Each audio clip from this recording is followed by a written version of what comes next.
اعوذ باللہ السمیع العلیم من الشیطان الرجیم بسم اللہ الرحمن الرحیم رب اشرح لی صدری ویسر لی امری واحلل عقدۃ من لسانی یفقہوا قولی ربی یسر ولا تعسر وتمم بالخیر وبک نستعین ربی زدنی علما۔ السلام علیکم ورحمۃ اللہ وبرکاتہ۔ الحمدللہ ہم سورہ مائدہ کا ترجمہ و تفسیر کر رہے ہیں۔ 27 آیات کا ترجمہ و تفسیر الحمدللہ ہم کر چکے ہیں۔ آج کا سبق آیت نمبر 28 سے دیکھیے۔ اعوذ باللہ من الشیطان الرجیم لئن بسطت الی یدک لتقتلنی البتہ ان اگر بسط پھیلاؤ بڑھاؤ بڑھائے گا تو البتہ اگر تو بڑھائے گا الی طرف یا میری طرف یدک ید ہاتھ کا اپنا ہاتھ لتقتلنی تاکہ تقتل تو قتل کرے نی مجھے تاکہ تو مجھے قتل کرے ما نہیں انا میں بباسطن بے سے باسطن بڑھانے والا ید ہاتھ یا اپنا ہاتھ میں اپنا ہاتھ بڑھانے والا نہیں ہوں الی کا الا طرف کا تمہاری طرف اقتلک تاکہ اقتل میں قتل کروں کا تجھے انی بے شک میں یہ اننی اخاف ڈرتا ہوں اللہ سے رب العالمین پروردگار سارے جہانوں کا۔ لئن بسطت الی یدک اگر تو اپنا ہاتھ میری طرف بڑھائے گا لتقتلنی مجھے قتل کرے ما انا بباسط یدی الیک میں نہیں ہوں بڑھانے والا اپنا ہاتھ تمہاری طرف لاقتلک کہ تجھے قتل کروں انی اخاف اللہ رب العالمین میں پروردگار سارے عالم کے رب سے ڈرتا ہوں۔ اور اگر تو مجھے قتل کرنے کے لیے مجھ پر ہاتھ چلائے گا تو میں تجھ کو قتل کرنے کے لیے تجھ پر ہاتھ نہیں چلاؤں گا، مجھے تو اللہ رب العالمین سے ڈر لگتا ہے۔ دیکھیے کہ ذکر چل رہا تھا حضرت آدم علیہ السلام کے بیٹوں حابیل اور قابیل کا کہ وہ کس طرح سے آپس میں اختلاف ہوا ان میں اور قابیل نے حابیل کو قتل کیا۔ اب جب قابیل حابیل کو قتل کر رہا ہے تو وہ کہہ رہے ہیں ان سے کہ تو مجھے مت مارو، اور اگر تم مارو گے اور تم مجھے قتل کرو گے تو میں تمہاری طرف پھر بھی ہاتھ نہیں بڑھاؤں گا۔ کل ہم نے پڑھا کہ جب ان دونوں میں اختلاف ہوا تو دونوں نے نظر مانی اور صدقہ یا قربانی کرنے کی جو ہے وہ قربانی اللہ تعالیٰ کو پیش کی، صدقہ نکال دیتے ہیں انہوں نے کہا، اور آگ آسمان سے آتی تھی اور اس کو جلا کر لے جایا کرتی تھی، اور قبولیت کی نشانی یہی تھی۔ اس برتری سے جو چھوٹے بھائی کو حاصل ہوئی، یعنی چھوٹے بھائی کا صدقہ قبول ہوا، آگ آئی اس کو جلا دیا، اور بڑے بھائی یعنی قابیل کا جو قربانی تھی وہ نہیں جلی، وہ وہیں کی وہیں تھی، تو بڑا بھائی حسد کی آگ میں بھڑکا اور اس کے قتل کے در پہ ہو گیا۔ یوں ہی بیٹھے بیٹھے دونوں بھائیوں نے قربانی کی تھی۔ نکاح کے اختلاف کو مٹانے کی وجہ نہ تھی یہ، قرآن کے ظاہری الفاظ کا اقتضا بھی یہی ہے کہ ناراضگی کا باعث عدم قبولیت قربانی تھی نہ کہ کچھ اور۔ اب ان دونوں میں جو اختلاف ہوا تھا، یہ جو قتل ہوا تھا، یہ اس وجہ سے کہ قابیل نے کو حسد ہوا کہ حابیل کی قربانی قبول کیوں ہوئی۔ قابیل نے کھیتی اللہ کے نام نظر کر دی تھی جو قبول نہیں ہوئی، قبول ہوئی لیکن معلوم ہوتا کہ اس میں راوی کا حافظہ ٹھیک نہیں ہے، اور یہ مشہور امر کے بھی خلاف ہے۔ واللہ اعلم، اللہ تعالیٰ اس کا عمل قبول کرتا ہے جو اپنے فعل میں اس سے ڈرتا رہے۔ حضرت معاذ رضی اللہ تعالیٰ عنہ فرماتے ہیں لوگ میدان قیامت میں ہوں گے تو ایک منادا ندا کرے گا کہ پرہیزگار کہاں ہے۔ دیکھو، اپنا عمل قبول کروانے کے لیے شرط یہ ہے پرہیزگاری۔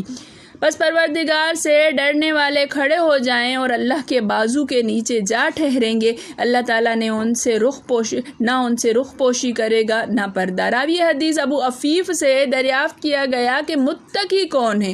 فرمایا وہ جو شرک اور بت پرستی سے بچے اور خالص اللہ تعالیٰ کی عبادت کرے، پھر یہ سب لوگ جنت میں جائیں گے۔ جس نیک بخت کی قربانی قبول کی گئی تھی وہ اپنے بھائی کے اس ارادے کو سن کر کہ اسے کہتا ہے ہے کہ تو جو چاہے کر، میں تو تیری طرح نہیں کروں گا، بلکہ میں صبر و ضبط کروں گا، تھے تو زور و طاقت میں یہ اس سے زیادہ، مگر اپنی بھلائی، نیک بختی اور تواضع و فروتنی اور پرہیزگاری کی وجہ سے یہ فرمایا کہ تو گناہ پر آمادہ ہو جائے لیکن مجھ سے اس جرم کا ارتکاب نہیں ہو سکتا، میں تو اللہ تعالیٰ سے ڈرتا ہوں، وہ تمام جہان کا رب ہے۔ بخاری و مسلم میں ہے کہ جب دو مسلمان تلواریں لے کر بھڑ گئے تو قاتل مقتول دونوں جہنمی ہیں۔ صحابہ نے پوچھا قاتل تو خیر لیکن مقتول کیوں ہوا؟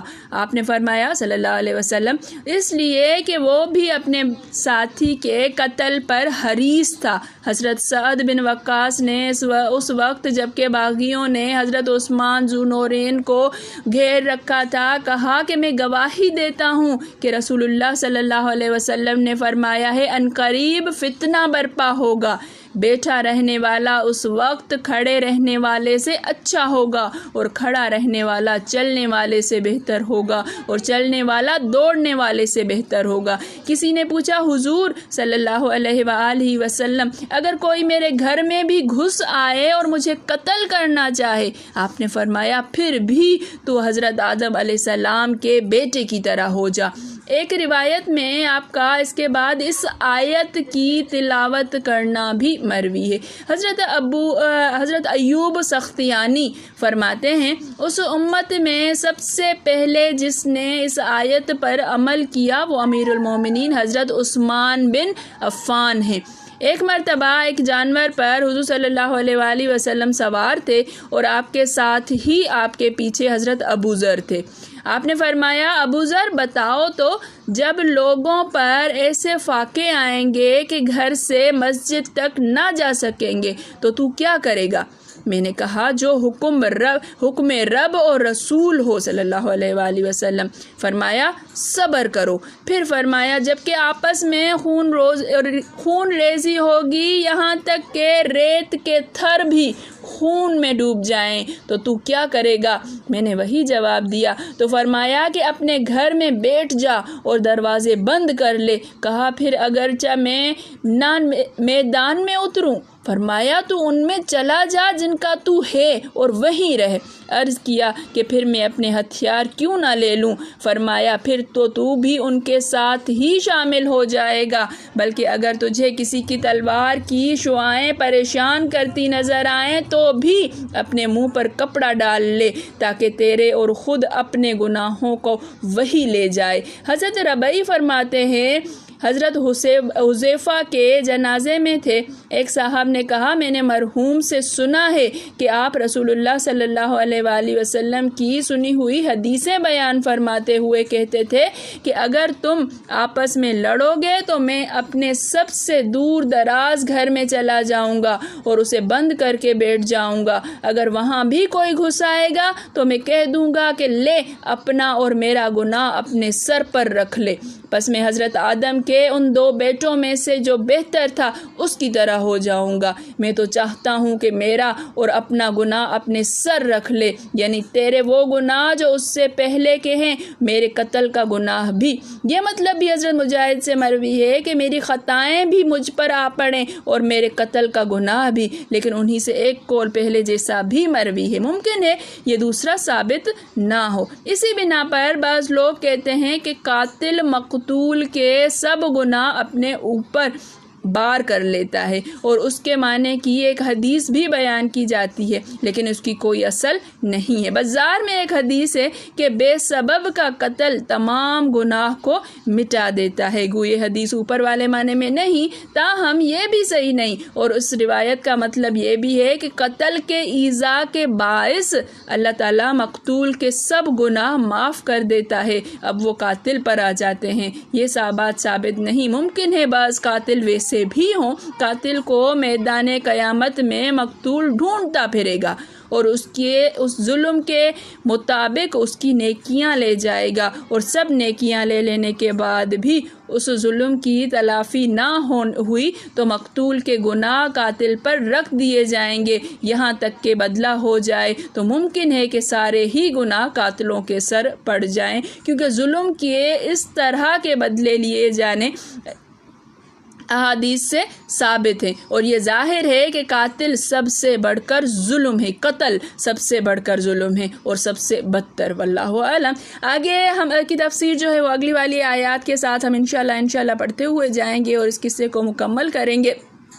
اللہ تعالیٰ کی توفیق سے اللہ تعالیٰ سے دعا ہے سمجھنے کی، اللہ تعالیٰ سمجھنے کی توفیق عطا فرمائے۔ میرے پڑھانے میں، آپ کے پڑھنے میں، میرے سمجھانے میں، آپ کے سمجھنے میں کوئی غلطی، خطا، بھول چوک ہو گئی ہو تو میں اللہ کے حضور میں توبہ کرتی ہوں اور معافی کی خواستگار ہوں۔ ربنا تقبل منا انک انت السمیع العلیم۔ السلام علیکم ورحمۃ اللہ وبرکاتہ۔